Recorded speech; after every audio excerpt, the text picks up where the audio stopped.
Un autre habitué, il vient de Dijon, c'est Fabrice Gillotte.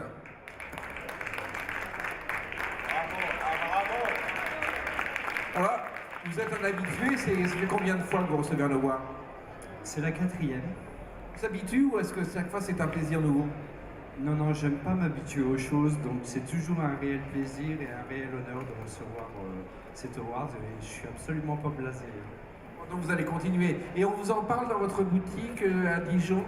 Oui, bien sûr, les gens sont en attente, ils nous demandent oh, cette année, est-ce que vous allez écoutez, on travaille pour, on ne sait pas, c'est la récompense, tous les ans c'est un peu la surprise, mais oui, ça fait parler de nous non seulement en France, mais je peux vous assurer que ça fait aussi parler de nous à l'étranger, c'est important. Les pays étrangers, au Japon particulièrement, il y a, vous allez voir quelques chocolatiers qui sont présents au Japon. Et je vous garantis qu'au Japon, le guide est très connu, est suivi, et ils sont de toute façon très au courant de tous les Japonais. Ils ne sont pas, comme on dit, aux Japonais absents. Merci, on vous remet votre award.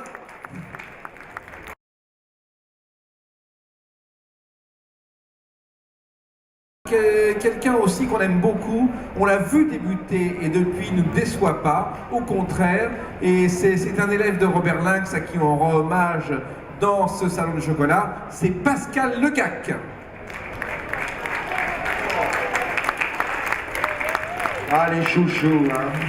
Alors là aussi, vraiment vous avez grandi en même temps que vos awards. Et le chocolat, oui. J'ai grandi avec du chocolat depuis que je suis tout petit.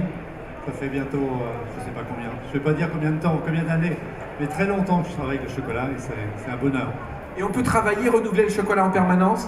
Bien sûr, ça dépend des moments, ça dépend de l'envie. La créativité, c'est pas spontané, il faut le moment. Pour l'instant, vous êtes à Saint-Germain-en-Laye, vous n'avez pas envie de venir à Paris?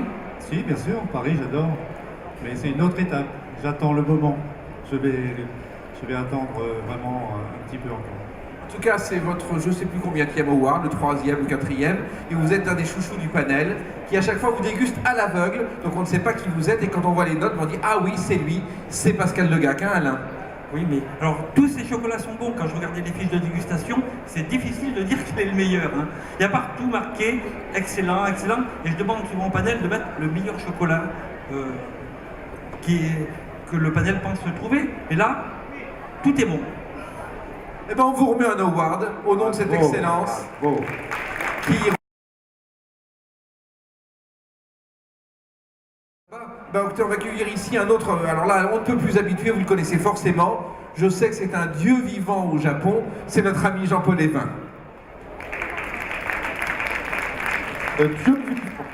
Alors, François, c'est vraiment Jean-Paul, c'est Jean-Paul on the world. Absolument. Si Mozart avait été chocolatier, je pense qu'ils auraient été contents. Alors Jean-Paul, comment vous faites pour vous renouveler sans arrêt, pour travailler du matin au soir avec la même passion en inventant des choses nouvelles? Eh bien, toute la journée, je pense, je dors, je suis toujours dans le chocolat. Et là, vous venez d'inventer, on discutait avec vous, une nouvelle technologie du chocolat. Oui, une petite, une nouvelle façon de faire un bonbon de chocolat. D'habituellement, on fait la ganache et on enrobe, on coule une ganache, on coupe, ensuite on enrobe la ganache. Et moi, je fais l'inverse. Ça, c'est nouveau. Et alors, au Japon, comment ça se passe, le chocolat français? Au Japon, le chocolat français, il plaît beaucoup, tout simplement parce que, d'abord, ça vient de France, en tout cas en ce qui me concerne, et donc les Japonais sont assez sensibles aux produits français. Et puis, il y a une autre petite chose aussi, c'est que le chocolat français, il est quand même de bonne qualité. Donc, ça aussi, ça leur plaît. Il y a, je crois, 2 heures d'attente, quelquefois, pour avoir du chocolat chez vous à Tokyo. J'ai vu parfois la période de Saint-Valentin jusqu'à 6 heures d'attente.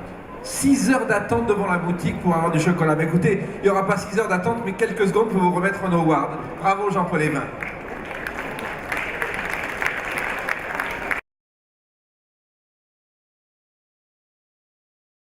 Et bien un autre habitué aussi, qu'on connaît bien, François, c'est Pierre Hermé. Ah oui. Pierre Hermé, qui lui aussi, une fois de plus, a un award. Alors Pierre, bon ben, toujours en train d'inventer des choses nouvelles? Oui. Des gâteaux, des chocolats, des macarons. Et comment évolue le chocolat? La technique, les trouvailles, quelles sont les tendances que... Je sais pas les tendances, mais je m'intéresse beaucoup au chocolat d'origine, très localisé. Par exemple? Ben, en ce moment, on a un macaron avec un chocolat qui vient du sud du lac Maracaibo, Venezuela, et qui est absolument exceptionnel. Vous l'utilisez dans vos spécialités? On l'utilise pour l'instant les macarons et un peu plus tard dans les chocolats. Bon, bah, si vous allez du côté du Venezuela, vous n'hésitez pas. On vous remet tout de suite votre award, Pierre. Voilà. Et on vous applaudit. Et maintenant, alors François, un petit nouveau. Car là, on a des gens... Chaque année, on a des découvertes. Et cette année, on a découvert de nouveaux chocolats.